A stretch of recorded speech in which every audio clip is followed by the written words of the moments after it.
y la introducción y el diagnóstico, y ya finalmente la parte de anticoagulación y tratamiento. Entonces voy a hacer la presentación de Alejandra Torres, ella es de séptimo semestre, quien va a iniciar, y posteriormente y al final pues voy a hablar yo, que es Jonathan Díaz, soy médico interno de la UNAP también.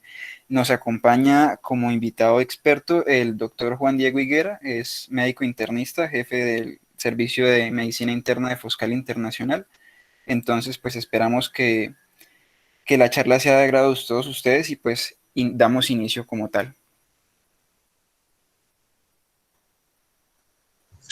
Listo, buenas tardes. Primero vamos a hablar de ciertas generalidades como lo es la fibrilación auricular, una de las arritmias cardíacas más comunes y de mayor prevalencia en hombres, la cual pues va a estar caracterizada por ciertas alteraciones electrocardiográficas como los intervalos RR irregulares, ausencias de onda P, alternancia eléctrica, y también va a tener ciertas consecuencias adversas relacionadas con la disminución del gasto cardíaco y la formación de trombos en las aurículas, por lo que va a aumentar a su vez el riesgo de mortalidad y también de presentar enfermedad cerebrovascular, por lo cual se debe administrar una profilaxis para evitar la embolia, y también va a tener ciertos factores de riesgo independientes del sistema coronario agudo, la enfermedad cerebrovascular y la insuficiencia cardíaca. Siguiente. Esta patología va a estar asociada comúnmente a cierta cardiopatía subyacente, siendo la prevalencia global representada en un 0,4%. En adultos mayores de 60 años va a estar representada en un valor aumentado del 2 al 5%, y ya en mayores de 85 años vamos a tener una prevalencia del 17,8%.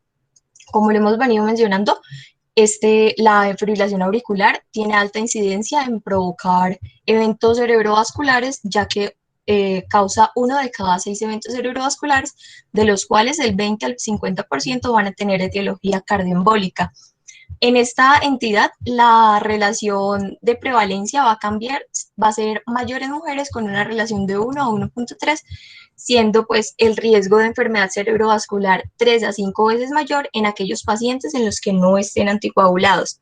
Otras patologías asociadas vamos a tener principalmente la hipertensión arterial en un 60%, cardiopatía isquémica en un 40%, también podemos evaluar la cardiopatía valvular, en la cual vamos a ver que la lesión valvular me va a llevar a una estenosis o a una regurgitación significativa, y puede estar asociada aproximadamente en un 30% de los casos.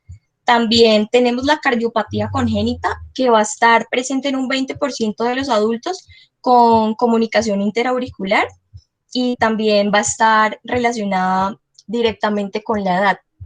Por otro lado, tenemos la insuficiencia cardíaca aguda, que va a estar presente asociada en un 23%, la diabetes mellitus en un 20%, y el hipotiroidismo del 1 al 5%. Siguiente, listo. Entonces acá podemos ver la relación que tenemos entre hombres y mujeres, sabiendo que en los hombres van a tener mayor prevalencia, y esta prevalencia va aumentando a medida que aumenta la edad, siendo los mayores de 80 los que presenten una mayor incidencia de presentar la enfermedad. Siguiente. Entonces, listo. Ahora hablando de los factores de riesgo de la fibrilación auricular, como hemos dicho, el sexo masculino va a predominar la patología, también se asocia a tabaquismo, a una dieta pobre en omega 3, las personas de raza blanca, aquellas que tengan también síndrome metabólico, como también enfermedad tiroidea, enfermedad renal crónica, también enfermedad coronaria, enfermedad valvular cardíaca, por lo que decía que la estenosis y la van a tener una estenosis y una regurgitación significativa, y a medida que aumenta la edad, como lo vemos acá, los mayores de 65 años van a tener como mayor riesgo de presentar la enfermedad. A su vez, también vemos que el consumo de alcohol ha estado altamente asociado, como la hipertensión, la obesidad, la diabetes mellitus y todas aquellas entidades que me van a envolver en sí el síndrome metabólico. También la cardiopatía estructural, falla cardíaca y cirugía cardíaca se han considerado como ciertos factores desencadenantes de la fibrilación auricular. Siguiente.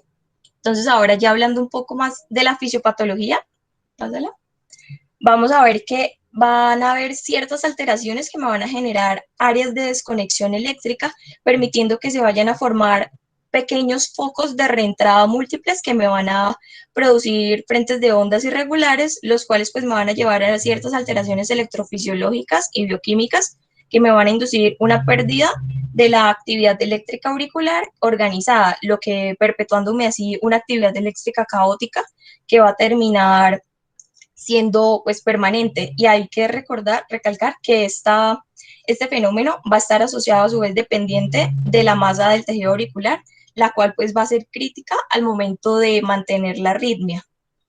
Siguiente. Listo, entonces acá vamos a ver ciertos factores etiológicos que me van a causar una compleja pues, serie de cambios fisiológicos en las aurículas, como la fibrosis auricular producida por la elongación, la hipocontractibilidad, la infiltración de grasa, también vamos a ver inflamación, remodelación vascular, isquemia, y pues todos estos cambios me van a favorecer a que hayan las alteraciones en la conducción, favoreciendo el desarrollo de la fibrilación auricular. Al mismo tiempo, pues hay otras alteraciones que me van a proveer la aparición del estado de hipercoagulabilidad asociado a la fibrilación auricular, por ejemplo, la hipocontractibilidad, que me va a reducir la tensión del cizallamiento endotelial, aumentándome a su vez la expresión del PAI-1, y la inflamación inducida por la isquemia, que me va a aumentar la expresión de las moléculas de adhesión endotelial o el desprendimiento de las células endoteliales, originándome así la exposición del factor tisular al flujo sanguíneo. Y pues todos estos cambios me van a contribuir a la creación de un entorno trombogénico en las aurículas de los pacientes con fibrilación auricular, siendo así que la FA por sí sola puede agravar en muchos de estos mecanismos, complicándome pues la progresión a la arritmia que se puede llegar a producir en los pacientes con una fibrilación auricular. Siguiente. Listo, ahora la clasificación. Según la Asociación Americana del Corazón y el Colegio Americano de Cardiología, se va a dar una clasificación general en cuanto al tiempo, siendo pues la primera en clasificarse la fibrilación auricular paroxística, la cual va a ser aquella que va a desaparecer espontáneamente o intermitentemente, que se define bien sea como la que termina espontáneamente o con una intervención dentro de los primeros 7 días de inicio. También va a ser aquella que resuelva en menos de 48 horas si se requiere ser cardiovertido. Ya en cuanto a la FA persistente, vamos a ver que se va a definir como la FA que no desaparece automáticamente en 7 días y los episodios a menudo van a requerir cardioversión farmacológica o eléctrica para restaurar así el ritmo sinusal, mientras que pues el paciente que haya tenido una FA persistente puede tener episodios posteriores de FA paroxística, o también van a ser aquellos que sean cardiovertidos ya pasados las 48 horas. Por otro lado, tenemos la FA persistente de larga duración o de larga data, la cual va a tener una duración ya mayor a 12 meses y el paciente se ha decidido que solamente se va a recuperar el ritmo sinusal. Y ya finalmente tenemos la FA permanente, que va a ser aquella FA que ya está diagnosticada y acordada por el paciente y el médico tratante, en la cual no se va a seguir una estrategia de control de ritmo. Siguiente. En cuanto a la clasificación del origen etiológico y clínico, vamos a ver que la que prima es de origen valvular, y acá vamos a ver que se encuentra en aquellas personas que tengan una estenosis valvular mitral significativa de moderada a severa o tengan prótesis valvulares mecánicas en cualquier posición, que también se ha asociado con alto riesgo de eventos trombóticos, por lo cual necesitan un tratamiento de anticoagulación. Por otro lado, tenemos las que son cardiopatías estructurales, secundarias de cardiopatías estructurales, en las cuales tenemos disfunción ventricular izquierda, bien sea sistólica o diastólica, hipertensión de larga duración asociada a una hipertrofia ventricular y la enfermedad cardíaca estructural. En cuanto a la focal, tenemos una taquicardia atrial asociada a episodios cortos y frecuentes de la FA paroxística. En posoperatoria vamos a ver principalmente 3 entidades que son como los factores desencadenantes de una fibrilación auricular, como lo puede ser una cirugía cardíaca mayor, un trasplante cardíaco que se ha asociado en el 10 al 24% de de riesgo de presentar una fibrilación auricular. Y en cuanto a la cirugía no cardíaca, vemos que también va a tener cierto alto porcentaje de incidencia de la fibrilación auricular, ya que puede alcanzar hasta un 40% de riesgo para presentarla. En cuanto a, y también vamos a tener etiologías que puede ser bien sea una monogénica de ya cardiopatías hereditarias o una poligénica, en la cuales vamos a tener portadores de diferentes variantes genéticas. Ya ahora enfocándonos en la evaluación del diagnóstico y del tratamiento del paciente, primero que todo, tenemos que tener en cuenta la anamnesis de todo el curso clínico de la enfermedad. Entonces, tener en cuenta el inicio o la fecha del descubrimiento en la cual se registró la fibrilación auricular, evaluar la frecuencia, la duración, la gravedad y las características cualitativas. En cuanto a la clínica, tener en cuenta que aproximadamente el 42% de los pacientes que son diagnosticados con fibrilación auricular van a ser asintomáticos.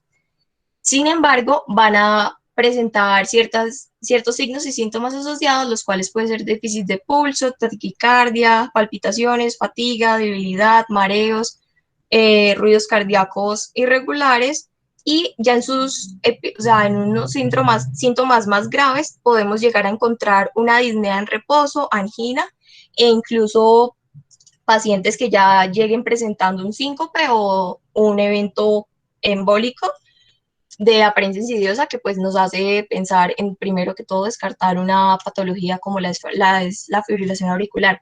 También tener en cuenta ciertos factores de riesgo del paciente, como los habíamos mencionado anteriormente, los factores desencadenantes en los cuales las cirugías cardíacas van a tener alto reconocimiento acá, y la calidad de vida del paciente. Entonces, acá tenemos un electrocardiograma en los cuales vamos a encontrar ciertos hallazgos que son característicos de una fibrilación auricular, iniciando con la ausencia de onda P. También vamos a tener un QRS estrecho, RRs irregulares, alternancia eléctrica y también la presencia de las ondas F. Siguiente. Listo. Entonces, ya para realizar un manejo de la fibrilación auricular, vamos a evaluar principalmente si el paciente va a estar hemodinámicamente estable o no. En el caso de que no esté hemodinámicamente estable, vamos a pensar en realizarle al paciente una cardioversión eléctrica, más aplicarle una heparina de bajo peso molecular. Y en el caso de que sí esté hemodinámicamente estable, vamos a guiarnos en detectar aquellos factores que vayan a ser desencadenantes, como lo puede ser una sepsis, un síndrome coronario agudo, hipertiroidismo, alcoholismo, entre otros, recordando que en la sepsis la aparición de la fibrilación auricular va a tener como un lapsus de 3 días de aparición, o sea, no se va a diagnosticar de una vez. Entonces, ya una vez identificados, si los podemos identificar, tratar la causa, y si no, miramos si vamos a guiar el tratamiento en controlar la frecuencia cardíaca o brindarle ya una tromboprofilaxis al paciente. Y ya por segunda instancia vamos a mirar si el paciente retorna a su ritmo sinusal o no, con el tratamiento que le pensamos brindar. Siguiente. Listo, entonces ahora vamos a empezar hablando del manejo del paciente. Primero que todo, pensando en manejar una frecuencia cardíaca. Siguiente. Vamos a tener dos momentos en los cuales vamos a tener un control agudo de la frecuencia cardíaca. Entonces debemos mirar si el paciente va a tener una FEBI mayor o menor a 40. En caso de que tenga una FEBI menor a 40% o con signos de insuficiencia cardíaca, debemos administrar ya una dosis más baja de los betabloqueadores para controlar así la frecuencia, en los cuales tenemos la midarona como una opción para estos pacientes que tengan inestabilidad hemodinámica o una FEBI muy reducida. Entonces, el objetivo principal de mantener la frecuencia cardíaca en reposo es mantenerla menor a 110 latidos por minuto. Ya posteriormente se puede proceder a agregar digoxina, en la cual el objetivo sigue siendo el mismo, de mantener la frecuencia cardíaca en reposo menor a 110 latidos por minuto. Y en caso de que tenga el paciente una FEBI mayor al 40%, vamos a administrarle al paciente un beta bloqueador, o verapamilo, que es más frecuente en nuestro medio, revisando pues así la medicación previa para evitar, digamos, que haya una reacción adversa medicamentosa. y mantener a su vez la frecuencia cardíaca en reposo menor a 110 latidos por minuto. Posterior también se agregaría la digoxina para mantener, si el paciente no está manteniendo una frecuencia cardíaca en reposo menor a 110 latidos por minuto. Algo que es importante es que se debe evitar la bradicardia, pues realizando un monitoreo constante en el paciente y también realizar un ecocardiograma para determinar pues si el tratamiento de elección y evaluar la necesidad de anticoagulación o no en el paciente. Por otro lado, tenemos el control a largo plazo de la frecuencia cardíaca en la fibrilación auricular, en la cual tenemos que realizar un electrocardiograma, un ecocardiograma, elegir tratamiento inicial para el control de la frecuencia cardíaca y el tratamiento combinado que deben ser precisos. Entonces, el objetivo principal igual será mantener la frecuencia cardíaca menor a 110 latidos por minuto, evitando llegar a la bradicardia. Entonces, miramos si va a tener, y empezamos con el cuadro de que tenga una FEBI menor al 40%, vamos a usar bien sea un beta bloqueador o digoxina, y, o también se puede considerar instaurar un tratamiento combinado a bajas dosis. Entonces, agregando a su vez concomitante el otro medicamento. Y ya cuando el paciente tenga una FEBI mayor al 40%, vamos a pensar en darle verapamil o diltiazem, un beta bloqueador o digoxina. Y si no está manteniendo la frecuencia cardíaca menor a 110 latidos por minuto en reposo, ya vamos a proceder a realizar las respectivas combinaciones para poder mantener la frecuencia cardíaca en el rango que la necesitamos, que sería menor a 110 latidos por minuto sin llegar a la bradicardia. Bueno, entonces, una vez tenemos considerado el factor de la frecuencia cardíaca, que es, digamos, lo que en el agudo más les va a exacerbar la sintomatología a los pacientes, ya tenemos la parte que considerar de la parte de anticoagulación. En anticoagulación, digamos que existen unas escalas vitales para el conocimiento de la fibrilación auricular, y es la escala del Chasbas y la escala del Haslet. La escala del Chasbas lo que nos va a evaluar es principalmente esa probabilidad cardioembólica en el paciente, midiendo ciertos factores de riesgo, como por ejemplo la falla cardíaca, la hipertensión arterial, la edad, que es uno de los factores que más pesan en este score. De hecho, si pues nos ponemos a mirar todas las escalas que puntúen solo un punto y miramos el estudio PRIMA, la que más pesaba realmente eran los pacientes que tenían entre 65 y 74 años, es decir, que la edad de por sí es lo que más va a pesar en el SHADBAS, quizás menos el hecho de ser mujer. Importante tener en cuenta que cuando el paciente ya tiene 75 años o más, o ya tuvo un antecedente de una ACV o de una IT, de una vez este paciente ya le va a dar 2 puntos por cualquiera de esas dos condiciones. Estas son condiciones de base que vamos a ir analizando para valorar la indicación o no de anticoagulación. Y cuando, digamos, nos ponemos a sopesar ese riesgo de ictus, tenemos que también valorar el riesgo de sangrado en estos pacientes.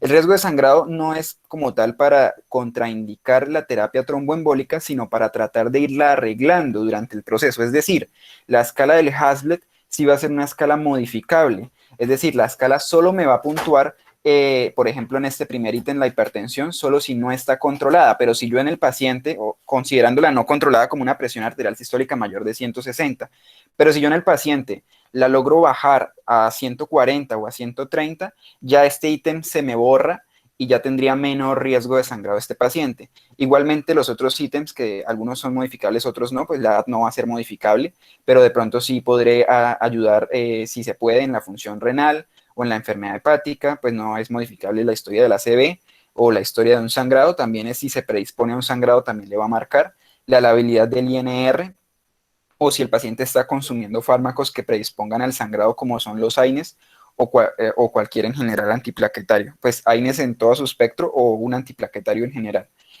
O si el paciente consume, digamos que tiene un consumo de alcohol y se considera un consumo de alcohol válido para este punto cuando se suman más o menos 8 bebidas a la semana. Obviamente esto es un poco difícil de medir en todas las poblaciones, pero pues en general un consumo crónico ya de una vez le va a puntuar en estos pacientes. ¿Qué es importante y que se ha criticado de pronto un poco? Es que esta escala del Chasbas quizás no logra meter todas las variables que son marcadores de riesgos de ictus propios de una fibrilación auricular no valvular. Es importante que esta escala solo lo vamos a hacer en una fibrilación auricular no valvular, porque cuando ya tenemos de origen valvular, que son las que les mencionaba Alejandra, que eran las de origen mecánico o las estenosis mitrales moderadas a severas, pues estas ya se van a anticoagular sin el score y ya se va a saber que se van a anticoagular con warfarina. Ya vamos a hablar más bien con las que son de origen no valvular, que es así tenemos ya un espectro más amplio y en las que ya vamos a usar el CHA2DS como tal. Pero ¿cuáles son esos factores de riesgo que no contempla el CHA2DS que de pronto tenemos que tenerlos en cuenta, sobre todo cuando esos pacientes nos da un riesgo muy alto de hemorragia o un riesgo relativamente alto versus un riesgo de ictus aparentemente bajo o incluso cuando es nulo ambos? Pero digamos que podemos tenerlo en cuenta para recomendaciones off-label que no están como tal en la guía, pero sería las fibrilaciones auriculares que no son paroxísticas o los pacientes que tienen ese diámetro auricular muy dilatado, se menciona que son más de 45 milímetros, o incluso hay algunas otras teorías de aumento de biomarcadores que también predisponen a mayor riesgo de ictus, como por ejemplo troponinas o péptidos natriuréticos o incluso el dímero D. Bien, ahora cuando nosotros hacemos el CHA2DS clásico, que es el que usan la mayoría de los estudios, o casi todos los estudios, nos va a predecir definitivamente si a este paciente debo o no debo anticoagularlo. ¿Qué nos dice la última guía europea del 2020? La última guía nos dice definitivamente si usted le puntúa cualquier ítem del CHA2DS, excepto que sea mujer, si es mujer, que sea otro adicional, recomendamos anticoagular con una evidencia 2A. Obviamente, si le puntúa otro adicional, ya definitivamente ese paciente tiene que anticoagularse. Entonces, ¿cómo queda? Queda con cualquier hombre con un punto, se anticoagula. Cualquier mujer con 2 puntos se piensa en anticoagular. Y en el caso en que de 0 y 1, realmente esto ha sido bastante, digamos, contradictorio o ha tenido bastante controversia, y es que la guía dice este año no se debe anticoagular ni tampoco se debe dar aspirina. En el 2016 fue donde se empezó a tener como la discusión entre si aspirina o no aspirina en estos pacientes, y al final la guía dice, vean, realmente no hay un estudio muy fuerte, no hay un beneficio que nos marque y sí pueden sangrar más. Entonces, pues las guías en este momento no recomiendan colocar antiagregantes en pacientes de 0 si es hombre o de si es 1 en mujer. Y si es 1 en hombre o 2 en mujer, de ahí para adelante sí anticoagule. Bien. Ahora hablemos un poco de la anticoagulación ya como tal y los anticoagulantes que vamos a poder tener en nuestro espectro. Iniciamos con una de las más antiguas, que es la warfarina, que ya como saben pues inhibe los factores vitamino K dependientes, que son los 2, 7, 9, 10, o algunas memotecnias que usan como el 1972 o el 2790, bueno, pero la idea es aprendernos que es el 2, 7, 9 y 10, pero no son los únicos. Lo importante que tenemos que tener en cuenta con la warfarina es que la warfarina inhibe también, y de hecho inhibe primero los factores como la proteína C y la proteína S. Entonces es importante porque cuando vayamos a hablar de cómo anticoagular con warfarina a estos pacientes, es importante colocar un anticoagulante adicional que va a ser heparinas usualmente de bajo peso molecular como enoxaparina, mientras la warfarina hace su efecto y pues obviamente uno lo va controlando con el INR. Otros anticoagulantes, pues tenemos los anticoagulantes orales directos como rivaroxaban, apixaban y dabigatran. Fácilmente sabemos qué factor inhibe porque rivaroxaban y apixaban pues tienen la X del 10 en su nombre y dabigatran pues empieza por D de 2. Entonces así es una manera muy práctica de aprenderlo. Esos serían los anticoagulantes orales.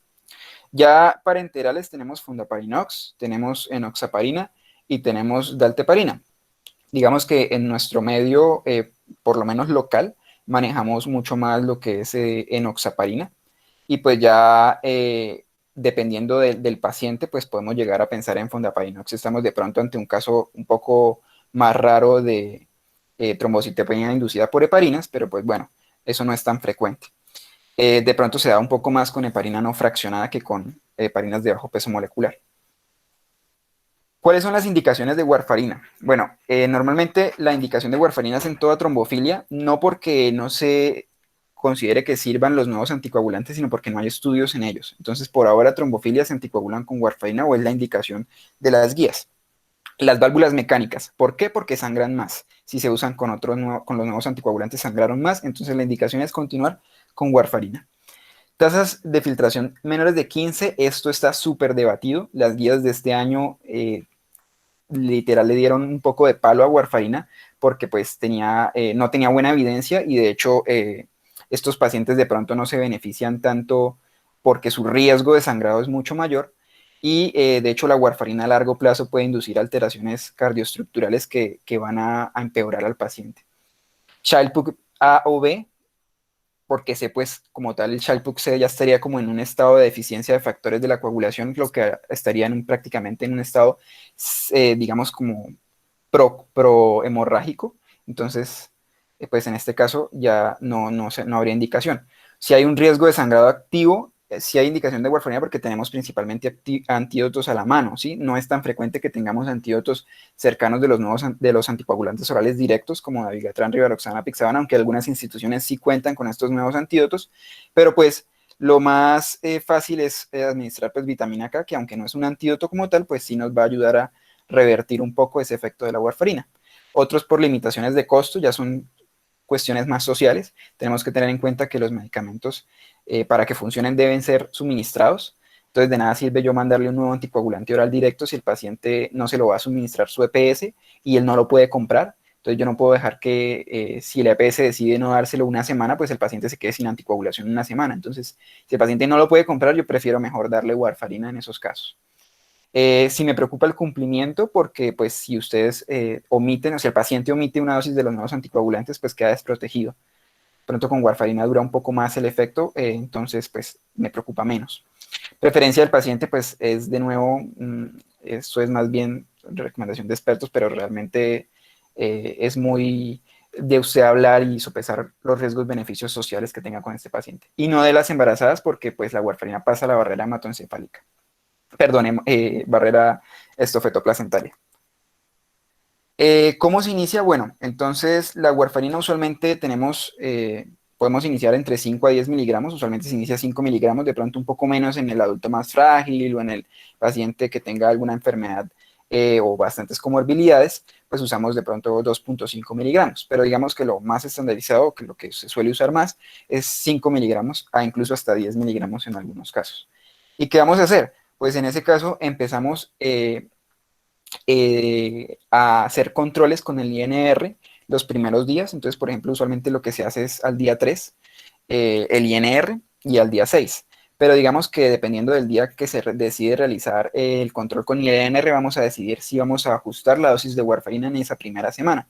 Si digamos se tomó el INR al día 3 y tenemos que el INR nos da menor a 1,5, pues en estos casos lo más indicado, dependiendo de qué tan bajo estés en ese rango de menos de 1,5, sea administrar una dosis un poco más aumentada de warfarina, bien sea hasta 10 miligramos, y si está en un rango entre 1,5 a 1,9, que ya está casi que llegando a los límites de la normalidad del INR que uno espera, que es entre 2 a 3 en fibrilación auricular no valvular, pues realmente aquí en este caso, la verdad lo que más se hace es dejar la dosis en 5 como estaba.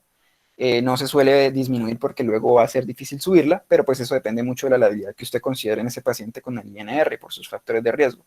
Si el paciente está en 2 a 3, pues ya de hecho disminúyalo porque si no el efecto que va a continuar después de la warfarina pues va a ser mayor. Y si es mayor de 3, no de la siguiente dosis por lo menos porque pues ya este paciente va a terminarle en el día 6 con un INR muy, muy alto y con riesgo de hemorragia. Y pues aquí tienen como la escala, dependiendo del día en que se realice el INR, hacerle el control con la dosis de warfarina.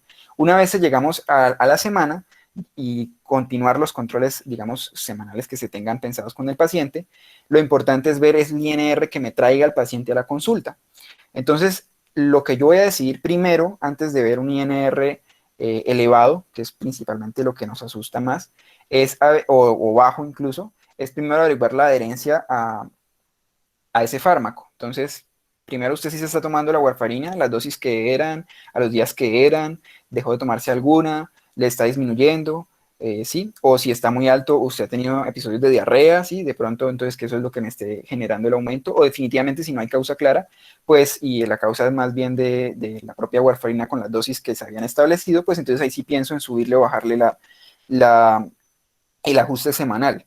Esto es un ajuste semanal, es decir, yo miro toda la dosis que le estoy dando en la semana y decido reducirle o aumentarle el porcentaje. Si está menor a 2, yo decido aumentarle un 5, un 20%, dependiendo de qué tan bajo esté. Y si está mayor a 3, decido disminuirle entre 5 a 15%, dependiendo de qué tan cercano esté o si está teniendo alguna asociación o riesgo de que este paciente de pronto me va a hacer hemorragia. Más de eso, pues se va a ir reduciendo cada vez más hacia el número más extremo, 15 o 20. Y pues ya si sangre, eso ya es un capítulo completamente diferente, en donde vamos a ver cómo debemos dar el antídoto, que será la vitamina K, e incluso en algunos casos más avanzados, pues dar incluso plasma. Bueno, ya el modelo de cambio porcentual semanal, como les decía, si ustedes decidieron que se les va a disminuir por 20% o se les va a aumentar 20%, pues dependiendo del paciente cómo esté consumiendo las tabletas, considerando cada tableta como 5 miligramos, pues entonces, por ejemplo, si tenemos que el paciente siempre nos tuvo 5 miligramos diarios, entonces vamos a tener que todos fueron una tableta, una tableta, una tableta, y la dosis semanal va a ser más o menos va a ser 35 miligramos. Si lo que vamos a decidir es que este paciente le voy a reducir el 5% a la dosis, pues sencillamente el 5% de 35 va a ser a 32,5, lo que va a hacer reducir un día media tableta. Esa es como la manera más fácil. Entonces usted le va a decir al paciente, vea, todos los días se va a tomar una tableta, pero este día usted se va a tomar solo media, ¿sí? Si usted decidió reducirlo a 30 miligramos semanal, pues usted le va a decir, todos los días se va a tomar una tableta, pero estos 2 días se va a tomar solo media tableta. Y así es como es el juego prácticamente en los cambios porcentuales semanales de las dosis con warfarina. Warfarina, aquí es donde viene la guía a decirnos que warfarina pasa una segunda opción. Realmente la guía europea de este año, el 2020, nos dice prefieran todos los pacientes iniciar nuevos anticoagulantes directos. Entonces, en ese caso, pues la warfarina pasa a una segunda opción, considerando las indicaciones que les mencionaba al principio. ¿Qué hacer con warfarina y qué hacer en general en hospitalización con estos pacientes? Pues normalmente uno se va a dosis terapéuticas con heparinas mientras la warfarina llega a su efecto deseado. Y normalmente la dosificación que se debe hacer con heparinas de bajo peso molecular como enoxaparina, que es la que usamos en este caso, es 1 miligramo por kilogramo cada 12 horas. Esto depende del paciente. Yo voy a decidir reducirle un 25 o un 50% a su dosis. ¿Cuáles son las indicaciones ya prácticamente definitivas de enoxaparina? En la paciente que esté embarazada yo no le puedo administrar warfarina, entonces la indicación sería manejarla con enoxaparina. En el manejo periquirúrgico, porque para mí es fácil quitarle la enoxaparina, yo sé cuánto va a durar. Igual cuando se va a dar profilaxis antitrombótica, en un caso que no sea fibrilación auricular no valvular, ya eso es un ambiente hospitalario. En el paciente con cáncer o con resistencia a warfarina, porque pues con warfarina o no me sirvió o me sangran más y se mueren más. Pero la dosis propia para fibrilación auricular no valvular es 1 miligramo por kilogramo cada 12. Si el paciente tiene mayor de 75 años, esto es una recomendación un poco débil, pero pues se dice que se puede reducir el 25% de la dosis, principalmente para evitar que estos pacientes tengan mayor riesgo de sangrado, o sea que se podría dar, por ejemplo, 0,75 miligramos por kilogramo cada 12. Eh, y en los pacientes renales, lo importante es reducir el 50% de la dosis. ¿Y qué considero como un paciente renal? No es cualquier paciente con enfermedad renal crónica. Tiene que estar la tasa por lo menos reducida, menor a 30, la tasa de filtración glomerular. Bien, y ahora sí pasamos con los nuevos, que ya no son tan nuevos, pero digamos que son los anticoagulantes orales directos. Tenemos 4. No coloqué Ledoxaban porque Ledoxaban no está en Colombia, entonces pues nos vamos a centrar en Dabigatran, Rivaroxaban y Apixaban, que son los que sí manejamos. Digamos que el metabolismo es principalmente renal en Dabigatran y mixto en Rivaroxaban y Apixaban. Importante, digamos que aparte de subidas medias, que son, digamos, similares en Rivaroxaban y Apixaban, y en Dabigatran puede durar un poco más de medio día. Esto es la unión a proteínas, y es que dabigatran es el que menos se une a proteínas de los tres. Esto nos va a servir mucho en pacientes con hipoalbuminemia porque va a ser como uno de los fármacos preferidos.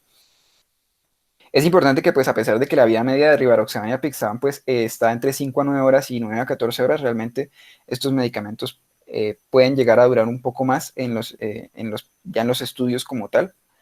Y importante, digamos que ante un sangrado, pues nos toca prácticamente tratar de conseguir el antídoto en caso de dabigatran y darizuzumab, o en caso de rivaroxaban y apixaban andexanet alfa. Pero pues si no está y no hay, es lo único, y ya este paciente está anticoagulado con dabigatran o con rivaroxaban o con apixaban, pues prácticamente que probablemente nos va a tocar con crioprecipitados. Y pues dependiendo de cada anticoagulante, pues por ejemplo con dabigatran se puede hemodializar, o con carbón activado, pues como algunas recomendaciones off-label del medicamento. Ventajas, dabigatran en los estudios le fue mucho mejor, digamos, o tiene más evidencia, por decirlo así, para no decirlo mucho mejor, tiene más evidencia en prevención para ACV isquémico, antitrombótica, en este caso anticardioembólica. Entonces, digamos que en los pacientes que ya tienen el antecedente de ACV, pues dabigatran va a ser mucho mejor. Esto principalmente porque el estudio que fue el RELAI del 2009, si no estoy mal, la dosis de 150 miligramos de dabigatran fue, aunque fue un estudio de no inferioridad con warfarina, mostró relativamente más efectividad que warfarina para embolia, pero pues fue un estudio de no inferioridad, entonces pues eso no se puede decir como tal, tan fresco. Es importante que ya en dosis de 110 de dabigatran, pues le fue igual que warfarina, entonces ahí pues como tal la reducción de ese isquémico pues está igual que warfarina. Y rivaroxaban y apixaban pues se han estudiado de pronto un poco más con tasas de filtración glomerular más bajas que dabigatran, entonces estas van a soportarme un poco más esto. Estos medicamentos hay que vigilar que no interactúen con algunos medicamentos que ya tenga el paciente, principalmente como por ejemplo dabigatran con verapamilo o amiodarona, o incluso algunos anticonvulsivantes.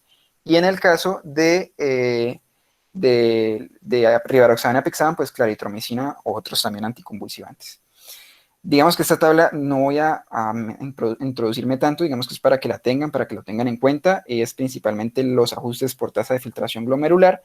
El caso de dabigatran, pacientes que tengan menores a 50 hay que empezar a reducir a 110, pero menores a 30 ya no es recomendable dar. Y en rivaroxaban, cuando bajamos de 50 en lo que es de dabigatran y rivaroxaban hay que disminuir la dosis, pero rivaroxaban nos puede llegar hasta menos de 30, pero no menos de 15 la tasa de filtración glomerular. Y en apixaban, aunque hay estudios que dicen que se pueden dar en tasas menores de 15 o incluso en hemodiálisis, pues realmente este año no fue tan clara la evidencia, entonces aún seguimos a ciegas en tasas menores de 15. Y a nivel hepático, pues casi que las mismas recomendaciones que con la warfarina, excepto en rivaroxaban, que en Child-Pugh B, pues la recomendación es no utilizar. Este es un algoritmo de un profesor de la Universidad de la UNAP, que es del geriatra del doctor Cadena, que es, digamos que, interesante para evaluar la valoración geriátrica. A grosso modo, lo que nos dice es prácticamente este paciente frágil pero que alcanza a ser dependiente, pues usted realícele toda la escala geriátrica y toda la valoración geriátrica y prefiera los nuevos anticoagulantes a dosis reducidas en el paciente que sí es frágil. Si el paciente es un adulto, digamos que exitoso, que lo que llamamos, y maneja INRs con metas de rango terapéutico mayores al 60%, pues podemos continuar con warfarina, pero si esa es nuestra preocupación de que vaya a ser un INR lábil o menor al 60% en el rango de dosis terapéuticas, vámonos con los nuevos anticoagulantes a dosis reducidas también. Y en el paciente que tenga dependencia funcional severa, que prácticamente que no haya un paciente recuperable, pues la indicación realmente sobrepasa el beneficio y el riesgo es mayor, entonces considera incluso hasta no anticoagular estos pacientes. Esa sería como toda la parte de anticoagulación. Y en la parte ya de ritmo sinusal, pues realmente voy a irme como un poco en lo agudo para ser más concreto y dar fin a la charla. Y es primero definir a quién voy a cardiovertir o a quién no. Entonces, por ejemplo, ¿qué está a favor de cardiovertir? Que sea el primer episodio de la fibrilación auricular. O que las fibrilaciones que ha tenido hayan sido más bien paroxísticas y no de tan larga duración, constantes. O que haya sido de pronto por una enfermedad transitoria o que sea corregible. O definitivamente la enfermedad es muy grave o muy limitante para el paciente y el paciente prefiere esta opción. Y en contra, pues la que tiene larga data, porque pues son las que vuelven a recurrir y pues esta cardioversión va a terminar siendo fallida o tienen una aurícula izquierda muy, muy dilatada.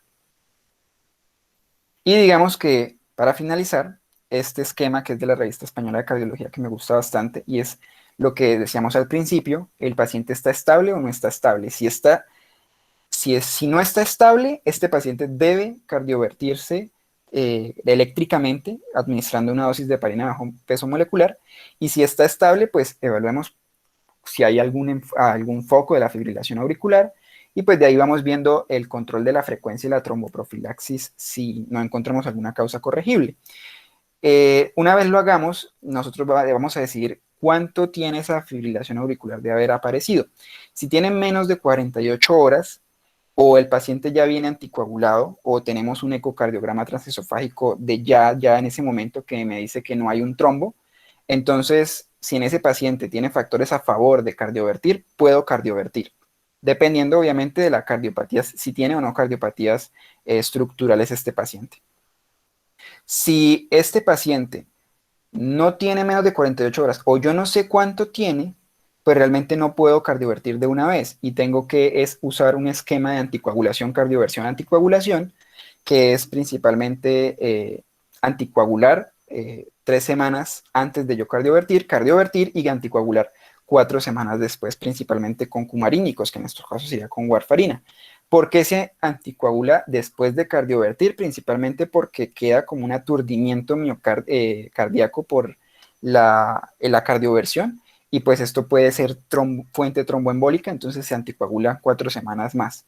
Hay una otra indicación que pues dice que, venga, si usted tiene acceso a hacer un trasesofágico, que en estos momentos es muy difícil por épocas de pandemia, pero digamos que si usted lo puede hacer y usted no evidencia trombo, pues podría cardiovertirlo con una dosis de heparina. Bien, entonces eso pues digamos que fue nuestra charla del día de hoy, que fue la segunda charla de la fibrilación auricular.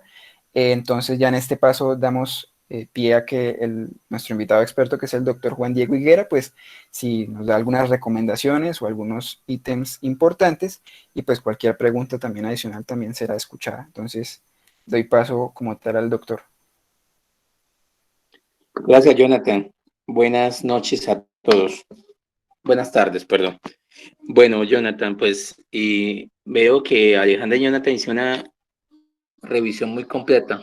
Le recalco que hay una población de pacientes que usualmente no se clasifican en estas recomendaciones o clasificaciones de FA, que es la FA de inicio reciente, que usualmente no la mete la guía porque posiblemente la FA de inicio reciente es tomado en muchas veces como una paroxística, o puede ser el primer evento de paroxística, o puede ser un evento desencadenante agudo que posiblemente si se corrige, probablemente no se puede o no se va a enfocar como una FA crónica. Es el paciente que llega usualmente a urgencias o a unidad de cuidados intensivos y hace un evento de fibrilación auricular asociado a sepsis, alcoholismo, hipertiroidismo, colanémico.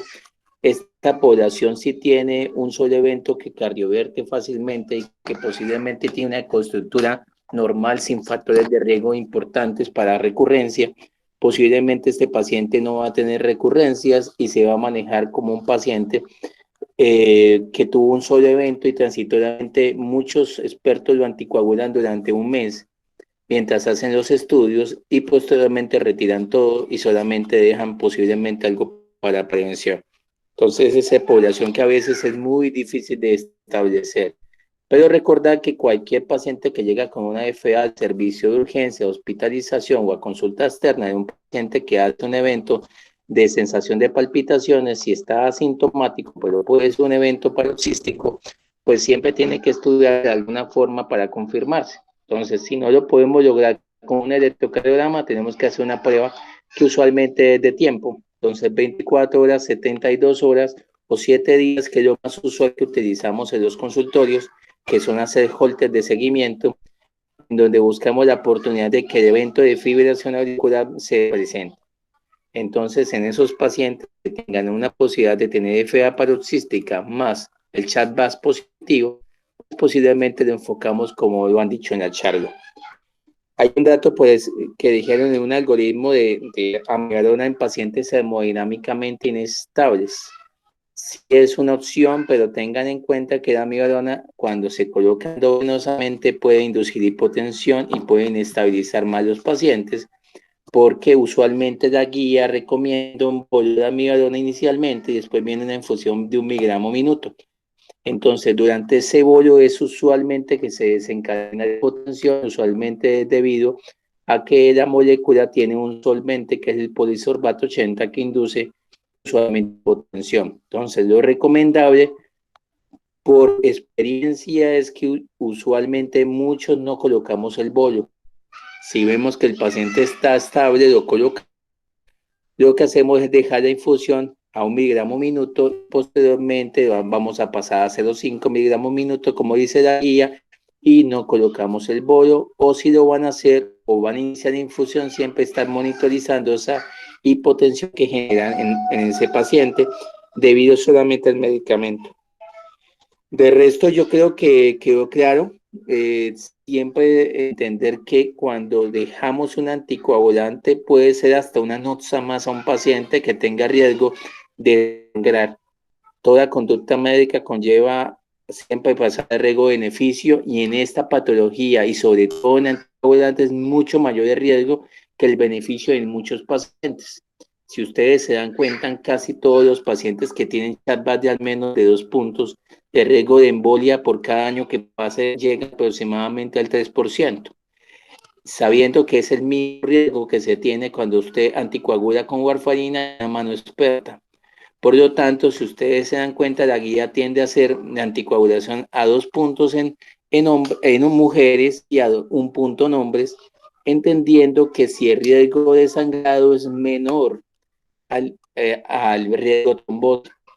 Pero si ustedes detectan que es un paciente que tiene alto riesgo de sangrar y tiene un chatbot muy cercano a 1 o a 2, dependiendo del género, pues ustedes posiblemente van a optar a no anticoagular a ese paciente y se le va a explicar al paciente. Eso también es aplicable a la población que son poco funcionales. Cuando son poco funcionales, como decía Jonathan en el algoritmo del doctor Miguel Cadena, básicamente lo que se busca es tratar de establecer qué paciente realmente se beneficia teniendo en cuenta su fragilidad, su funcionalidad y su riesgo.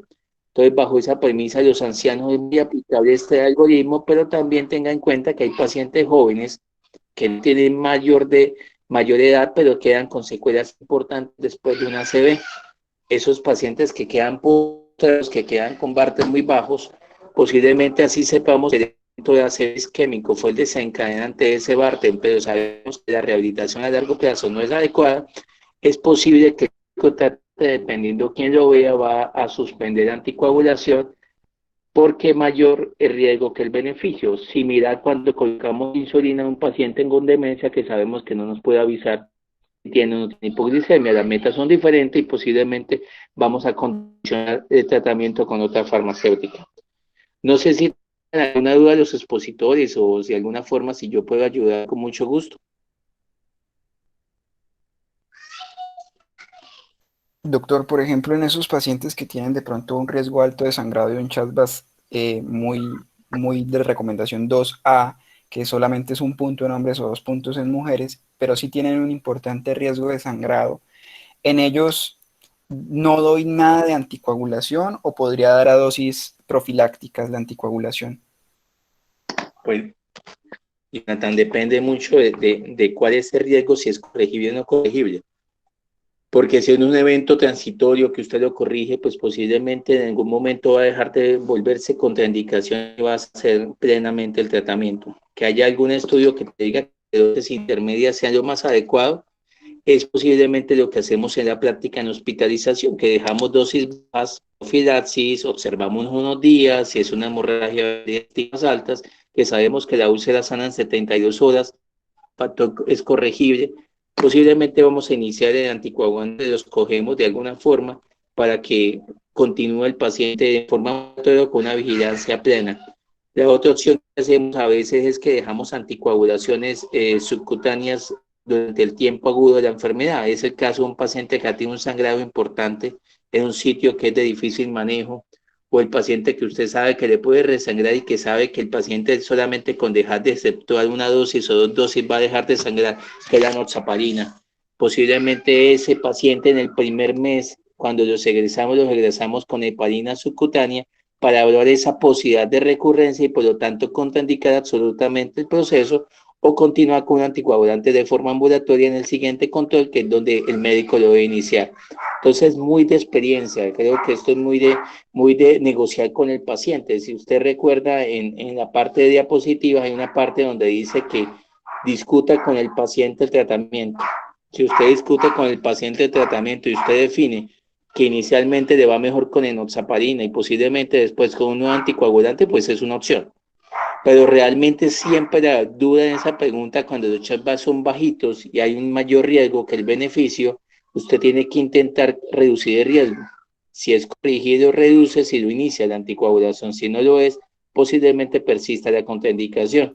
Por eso es que el chatbot usualmente dinámico hacia arriba, quiere decir que cada vez que pasa el tiempo va a ascender el número, pero nunca desciende el número. En cambio, el Hasbret usualmente es posible que podamos reducirlo con solamente controlar una presión, ¿sí? Por solamente quitar el alcoholismo, quitar la polifarmacia o mejorar su falla renal.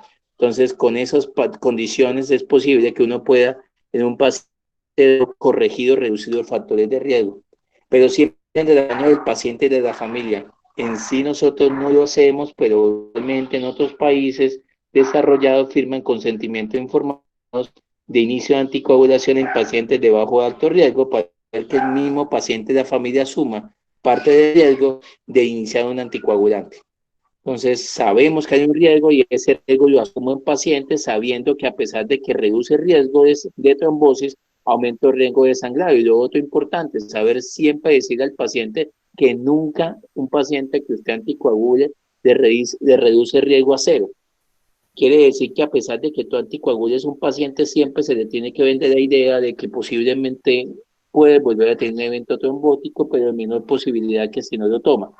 Y eso es muy importante porque los pacientes cuando nos llegan con recurrencia, ellos mismos nos dicen, entonces, ¿para qué me tomo la pastilla si realmente voy a tener un evento recurrente? O de forma contraria, el paciente que llega a un sangrado mayor que implicó UCI, transfusiones o eventos con secuelas permanentes, los mismos pacientes dicen, a mí no me dijeron que no había antídoto, doctor, a mí no me dijeron que si yo vivía en San Gil y el antídoto del Davigatran existe solamente en Bucaramanga, pues no me dijeron que era mejor tomar warfarina, doctor. Entonces, a mí me engañaron y yo tuve un caso similar de un ex alcalde de Bucaramanga, tuvo un sangrado importante digestivo que ameritó embolización de una arteria a nivel intestinal porque no dejaba sangrar. Entonces, UCI, unidad de contentivos, politransfusiones, y el paciente pues con toda la modestia de que no le contaron que podía sangrar.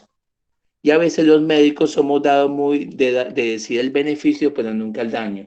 ¿Por qué? Porque pensamos que posiblemente no nos va a aceptar el medicamento o realmente nos van a debatir o controvertir nuestra terapéutica. Y posiblemente eso es muy importante, tanto decirlo como escribirlo. Entonces, esa duda, Jonathan, siempre va a favor hacia lo que el paciente considere en conjunto con el médico. Ok, gracias, Doc. Y tenemos una pregunta aquí del público y dice que si el paciente toma warfarina por otra indicación como una TBP y debuta con una FA no valvular, ¿debe continuar con warfarina o se debe cambiar el anticoagulante? Se supone que la anticoagulación de una TBP usualmente es transitoria, ¿no? Entonces, sabemos que el paciente con TBP va a anticoagularse por 3 o 6 meses, dependiendo la condición o el condicionante que lo lleva a tener TBP, la persistencia del mismo y los eventos de recurrencia. Quiere decir que ustedes hacen el enfoque si tiene una indicación de terapia extendida o no. Bajo esa premisa, el evento de anticoagulación de la TBP es para resolver un coágulo que ya está formado, a diferencia de un paciente con FA es para prevenir un coágulo que no se ha formado usualmente. Eso en el contexto de un paciente que no ha tenido una CV, un evento agudo que te consulte. Bajo esa premisa sabemos que la FA es un evento de prevención primaria, en cambio la coagulación de una TBP es de prevención secundaria. Entonces, para una TBP sine qua non anticoagulada, si el riesgo sea alto, casi siempre el riesgo trombótico es mayor que el riesgo de sangrado. En cambio, en FA no. Entonces, cuando uno tiene una FA más una TBP, el anticoagulante que escoja, lo importante es el perfil clínico del paciente. Si usted lo tiene con TBP, tiene una FA y el paciente clínicamente está compatible para seguir con warfarina, debe seguir con warfarina. Entonces, si usted escogió warfarina porque tiene un perfil clínico previo adecuado, si el perfil clínico cambió porque el paciente tiene una, qué sé yo, hizo una FA y una CB, debutó con una CB isquémico, posiblemente nos va a dejar con dabigatran y probablemente lo cambie, o tiene una tasa de filtración limítrofe, posiblemente tomemos la opción del sí o no, o tiene un INR inestable con un tiempo de rango terapéutico menos de 65% en los últimos meses, aunque no alcanza uno con la anticoagulación de una TBP, usualmente ha calculado un buen tiempo de rango terapéutico con warfarina, excepto que lleve más de 3 meses de anticoagulación.